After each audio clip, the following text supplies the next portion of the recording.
Hi friends, இன்னைக்கு நாம கிட்ஸுக்கெல்லாம் ரொம்ப ரொம்ப பிடிச்ச ஜாம் ரெசிபி, அதுவும் தக்காளி பழத்தை வச்சு எப்படி சூப்பராக சுலபமாக வீட்டிலே செய்கிறதுன்னு பார்க்க போகிறோம். வாங்க வீடியோக்குள்ளே போகலாம். இது வரைக்கும் சேனலை சப்ஸ்கிரைப் பண்ணாதவங்க இந்த ரெட் கலர் சப்ஸ்கிரைப் பட்டனை ப்ரெஸ் பண்ணிட்டு பக்கத்தில் இருக்க பெல் ஐக்கானையும் கிளிக் பண்ணிடுங்க. அப்போதான் நான் போடுற வீடியோஸ் உங்களை தவறாமல் வந்து சேரும். Welcome to masala treat.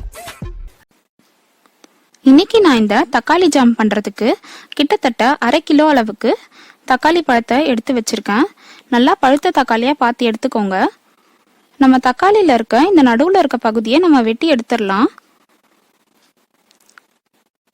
தக்காளி இந்த மாதிரி வெட்டிட்டு இந்த நடுவில் இருக்க இந்த பகுதியை எடுத்துருங்க.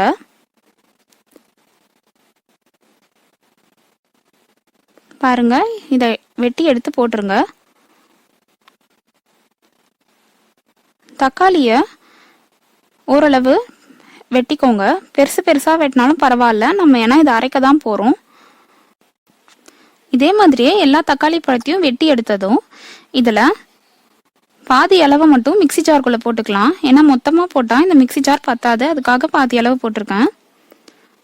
இப்போ இதை நல்லா மைய அரைச்சி எடுத்துக்கலாம். தண்ணி ஊற்றாமல் அரைக்கணும். இந்த மாதிரி நல்லா ஸ்மூத்தாக அரைச்சதும் இதை வடிகட்டியில் போட்டு இதை நல்லா வடிகட்டி எடுத்துக்கோங்க. தண்ணி ஊற்றாம தான் அரைக்கணும். இது பாருங்க, இந்த மாதிரி வடிகட்டிட்டு நம்மளோட தக்காளியில் இருக்க கொட்டையும் ஏதாச்சும் சரியா அரைப்படாத பார்ட்டும் அதுலேயே நின்றுடும். இதே மாதிரியே மீதி இருக்க தக்காளியையும் அரைச்சி எடுத்துக்கலாம். அதையும் இதே மாதிரி வடிகட்டி எடுத்துக்கலாம். இப்போ நம்ம வடிகட்டினதும் நமக்கு ஸ்மூத்தா எந்தவித லம்ஸும் இல்லாமல் நம்மளுக்கு தக்காளி பியூரி கிடைச்சிரும். இப்போ வடிகட்டி வச்சிருந்த தக்காளி ஜூஸை நம்ம அளந்துக்கலாம். நான் இந்த கடாயில் தான் செய்ய போகிறேன். அதனால் இதில் இந்த கப்பில் எனக்கு 2 கப் அளவு தக்காளி ஜூஸ் கிடச்சிருக்கு. அதை கடாயில் ஊற்றிக்கலாம். 2 கப்புக்கு நான் 1 கப் அளவு சர்க்கரை சேர்த்துருக்கேன்.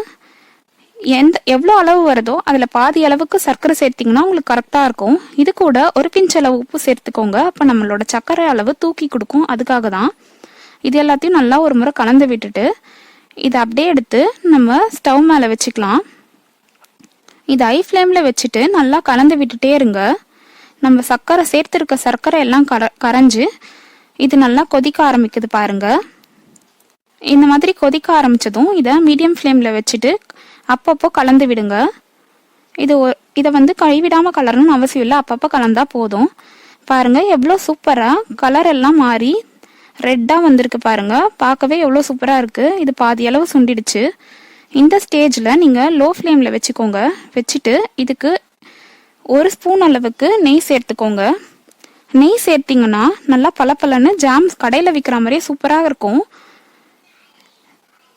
நெய் ஆப்ஷனல் தான், உங்களுக்கு வேண்டாம்னா சேர்க்க தேவையில்லை. ஆனால் சேர்த்திங்கன்னா நல்லா ஷைனிங்காக பலப்பலன்னு சூப்பராக இருக்கும்.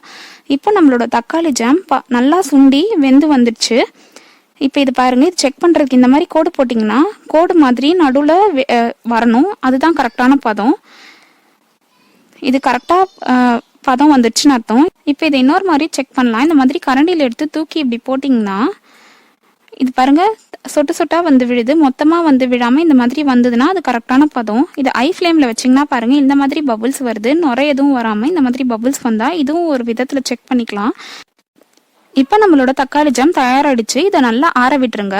ஆறினதுக்கு அப்புறமா இது இன்னும் கொஞ்சம் கட்டியாகும், கரெக்டான பதத்துக்கு வந்துடும். அதை நீங்கள் ஒரு ஏர்டைட் கண்டெய்னருக்குள்ளே போட்டு வச்சிங்கன்னா ஃப்ரிட்ஜுக்குள்ளே வச்சா 1 மாதத்துக்கு கெட்டு போகாமல் நல்லாயிருக்கும். வெளியிலவே ரூம் டெம்பரேச்சரில் வச்சிங்கன்னா 4-5 நாளுக்கு கெட்டு போகாமல் நல்லாயிருக்கும். இதை நீங்கள் உங்கள் வீட்டில் இருக்க குட்டி பசங்களுக்கு கண்டிப்பாக செஞ்சு கொடுங்க. அவங்களுக்கு இது ரொம்ப பிடிக்கும். கடைகளில் விற்கிற கெமிக்கல்ஸ் இருக்க ஜாமை விட வீட்டிலேயே நீங்களே உங்கள் கையால் நேச்சுரலாக செஞ்சு கொடுத்தீங்கன்னா அவங்க ரொம்ப விரும்பி சாப்பிடுவாங்க. இந்த ரெசிபியை நீங்களும் உங்கள் வீட்டில் செஞ்சு பார்த்து உங்கள் ஃபீட்பேக்ஸை கமெண்ட் செக்ஷனில் போடுங்க. நம்ம சேனலில் நிறைய ஃபஸ்ட் டைம் யூடியூப் வீடியோஸ் போட்டுட்ருக்கேன். அதோட லிங்க் டிஸ்கிரிப்ஷனில் கொடுத்துருக்கேன். வேணுன்றவங்க செக் பண்ணிக்கோங்க. வீடியோ பிடிச்சிருந்தா லைக் பண்ணுங்க, ஷேர் பண்ணுங்க. இது வரைக்கும் சேனலை சப்ஸ்கிரைப் பண்ணாதவங்க இப்போ சப்ஸ்கிரைப் பண்ணிட்டு மறக்காம பெல் பட்டனையும் கிளிக் பண்ணிடுங்க. தேங்க்ஸ் ஃபார் வாட்சிங். பாய்.